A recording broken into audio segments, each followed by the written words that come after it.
Olá, gente! Então, hein? Fala de Moraes sobre plano homicida escancara nulidade dos julgamentos do 8 de janeiro, de jurista, né? Basicamente, ele falou lá que estavam montando um plano para matá-lo, né? E isso só escancara nulidade por quê? Porque ele seria a vítima, então ele não pode ser o julgador e vítima no mesmo processo. Isso o colocaria em situação até de impedimento. E ele sabia dessa questão já há muito tempo. Ele mesmo falou que já sabia que, né, tinha esse plano. A questão é, nós não sabemos realmente se esse plano existia. Mas, de qualquer forma, já escancaram nulidade, porque ele tem interesse nesse processo. Ele não pode ser o julgador de algo que ele tem interesse. Isso é impedimento. Se fosse o Moro da vida fazendo isso, ele já teria sido até preso por abuso de autoridade, né? A gente tem que dizer isso, né? Mas enfim, como é o STF que julga tudo, não tem um órgão regulador do STF, eles fazem o que eles bem entendem, né? De acordo com o especialista em direito constitucional, Aécio Flávio Palmeira Fernandes, a fala do ministro do STF, Alexandre de Moraes, sobre um suposto plano homicida de manifestantes do 8 de janeiro, escancara a nulidade dos julgamentos proferidos pelo ministro contra os réus do 8 de janeiro, né, 8 do 1. Em entrevista concedida ao jornal O Globo nesta quinta, Moraes disse que os presos pelo 8 de janeiro queriam enforcá-lo. Mas quem desses presos, né? Ele tem que identificar, né? Quem queria isso, né? De acordo com o ministro, existiam pelo menos 3 planos, supostamente alimentados por manifestantes que previam a sua prisão e seu assassinato. Bom, mas quem? Né? Ele não deu nomes, né? Isso é importante frisar. Agora, se ele realmente foi vítima de um plano, então ele não poderia julgar, porque ele é a vítima, teoricamente. Ele não poderia julgar, ele deveria se declarar impedido. Não foi isso que ele fez, né? E lá, sem apresentar provas dos relatos e demonstrando prévio conhecimento dos supostos planos, Moraes afirmou que não precisou reforçar a sua segurança pessoal e chamou os manifestantes de extremamente corajosos virtualmente e muito covardes pessoalmente. Ué, então era só bravata, né? Porque contra o Bolsonaro fizeram a mesma coisa diversas vezes, né? Até pessoas famosas, e nunca deu em nada, né? Você poderia considerar até como uma ameaça, né? Mas nunca foi feito nada, nunca teve movimentação da máquina estatal do Leviatã para processar certas pessoas, né? Nunca teve isso. No caso dele aí, então foi tudo virtualmente, então não tinha um plano certo, específico, era tudo coisa de rede social, né? Agora, no momento que teve isso aí tudo, ele parece que nem no Brasil estava, então ainda tem essa questão, né? Mas o cara falar que não reforçou, que não precisou reforçar sua segurança pessoal, isso mostra que também não era grande coisa, né? Porque se fosse algo realmente perigoso, ele teria reforçado a sua segurança, né? Então, contradições, né? Igual aquela questão lá do aeroporto de Roma. Ele fala um monte de coisa e a gente viu lá que na verdade não teve nada daquilo que ele falou, né? Então, assim, ele é um mentiroso, né? A gente sabe que o Moraes, ele não é uma pessoa que ele dá para confiar muito, né? Ele mente muito.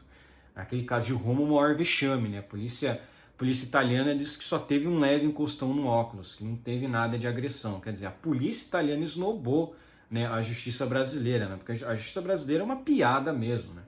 Persegue pessoas, né? Criou um monte de prisioneiros políticos, né? Criou um monte de presos políticos e zomba ainda disso, né? Matou gente já, né? Pessoas presas indevidamente, né? Enfim. Ao conversar com a Gazeta do Povo, esse jurista aí, né, explicou que ao se colocar como vítima dos réus que veio a julgar como ministro nas ações do 8 de janeiro, Moraes escancarou o caráter nulo das condenações proferidas contra os acusados. E aquilo, condenação nula, volta tudo lá no início, ou seja, tudo é descartado, volta lá desde o início. Porque no caso ele é até pior, né? Ele estava em impedimento, não é nem suspeição.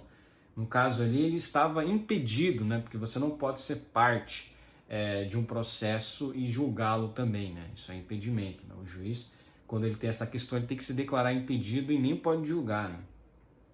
O que aconteceu foi que o ministro fez a declaração de que ele é uma das vítimas e mesmo assim procedeu ao julgamento e à condenação de vários daqueles que foram acusados no 8 de janeiro. Ele, sabendo dessa situação de impedimento, que é uma situação processual objetiva, dessa situação ilegal, viciada, inconstitucional, contrária aos direitos humanos universais, ele mesmo sabendo disso, um ano depois do acontecido, ele vem falar que era uma das vítimas e que já sabia disso. Então ele proferiu um julgamento que é nulo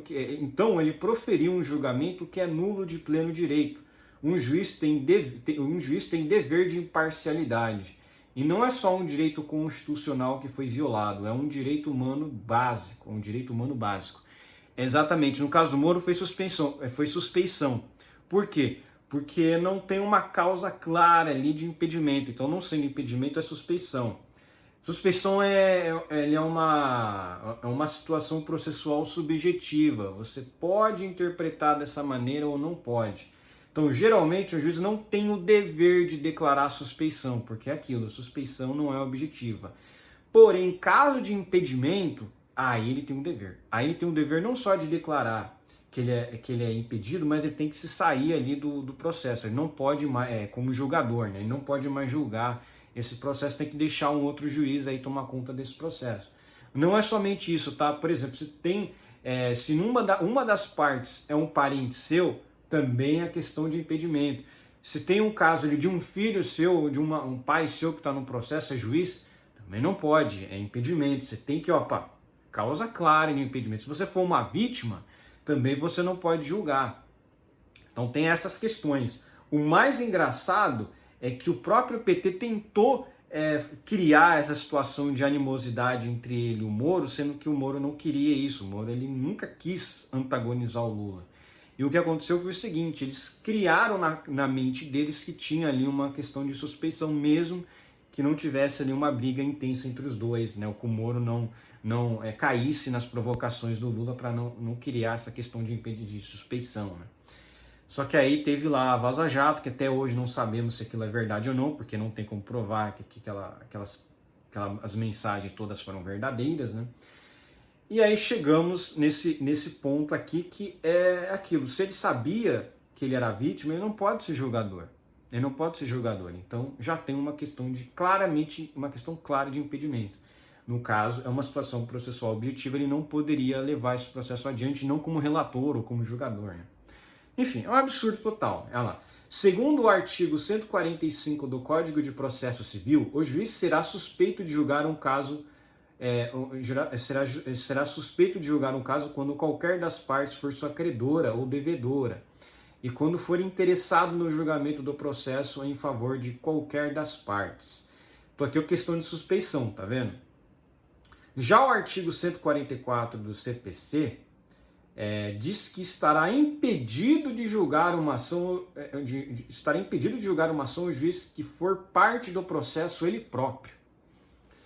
Apesar de os dois institutos invalidarem decisões de um juiz em determinado processo, a diferença entre os dois é que o impedimento é uma presunção. Olha, a diferença entre os dois é que o impedimento é uma presunção absoluta, ou seja, não se trata de uma suspeita de imparcialidade, como no caso da suspeição, né, que aconteceu com o Moro. Não, aqui no caso é uma presunção absoluta, então não tem nem que se discutir. Ele é impedido, ele não poderia estar julgando um processo daquele tipo. Então é aquilo, ele já é impedido, o Moraes é impedido. Agora, quem que vai falar isso? Quem que vai declarar que o Moraes deveria ter se declarado impedido? Pois não tem nada acima dele, né? Esse é o grande problema. Quem que vai declarar isso, né? Segundo a avaliação do especialista em direito constitucional, Moraes pode ser enquadrado nos dois dispositivos. Né? Fernandes ainda citou os artigos 10 e 11 da Declaração Universal dos Direitos Humanos, para reforçar o caráter ilegal da atuação do ministro Moraes nos julgamentos do dia 8 de janeiro. De acordo com os dispositivos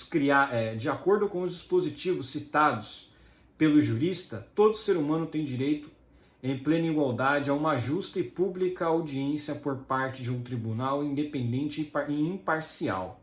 E todo ser humano acusado de um ato delituoso tem o direito de ser presumido inocente até que a sua culpabilidade tenha sido provada de acordo com a lei, em julgamento público no qual lhe tenham sido asseguradas todas as garantias necessárias à sua defesa.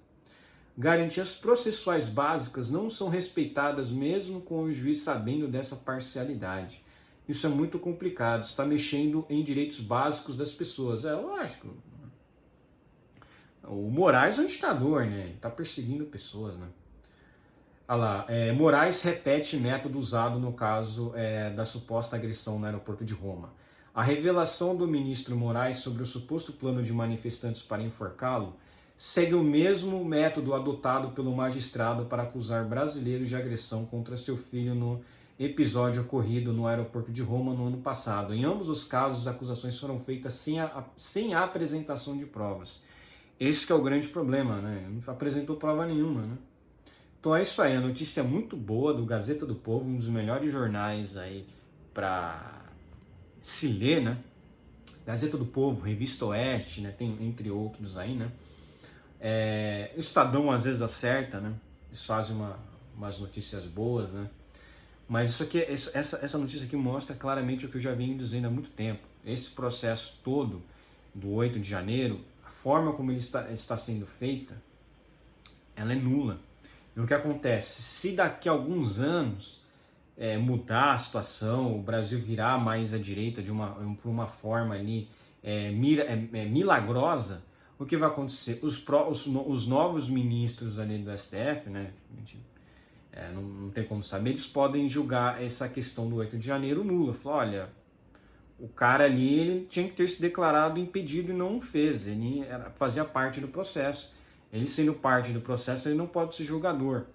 Mas o problema é justamente isso, é que os próprios ministros do STF, eles se abraçam nisso. Por quê? Porque eles querem manter o poder absoluto deles para ninguém poder julgar eles, né? Ninguém poder processar eles. Então eles se blindam para eles ficarem intocáveis, né? É realmente uma situação muito complicada. Então é isso, por hoje é só, espero que gostem do meu vídeo, inscrevam-se no meu canal, comentem aqui embaixo, compartilhem meu vídeo nas suas redes sociais para me ajudar na divulgação e inscrevam-se no meu canal no Rumble, usem VPN, é muito importante. Um abraço.